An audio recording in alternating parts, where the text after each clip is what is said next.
Alors, pour créer une phrase interrogative de deux manières différentes, je vous rappelle qu'il y en a trois. La première, c'est la phrase déclarative et je mets à point d'interrogation. La phrase est déclarative, je la laisse comme ça, donc je la réécris telle quelle, je ne mets juste qu'un point d'interrogation à la fin. Je fais une inversion sujet-verbe, donc je commence par le verbe, puis je mets le sujet, je continue et je fais mon point d'interrogation, où j'utilise la mise en évidence est-ce que. Attention à l'orthographe de est-ce que. Ok, donc ici, vous aviez trois façons. Le facteur effectue sa tournée en vélo.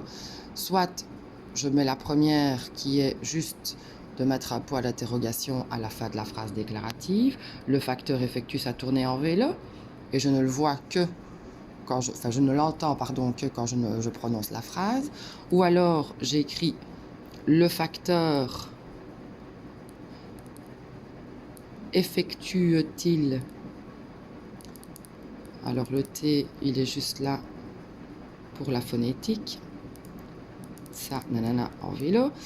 Ok, ou alors, est-ce que, et je n'ai plus qu'à écrire la phrase déclarative comme elle était au départ, est-ce que le facteur effectue sa tournée en vélo? Ok. Alors, le chien aboie dès qu'une voiture passe dans la rue. Je peux mettre juste le point d'interrogation à la fin de la phrase déclarative. Le chien aboie dès qu'une voiture passe dans la rue. Ou alors, le chien aboie-t-il dès qu'une voiture passe dans la rue? Ou est-ce que le chien aboie dès qu'une voiture passe dans la rue? Donc,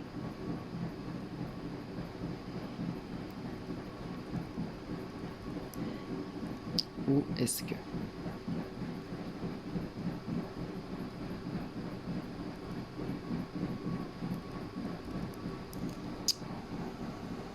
Voilà.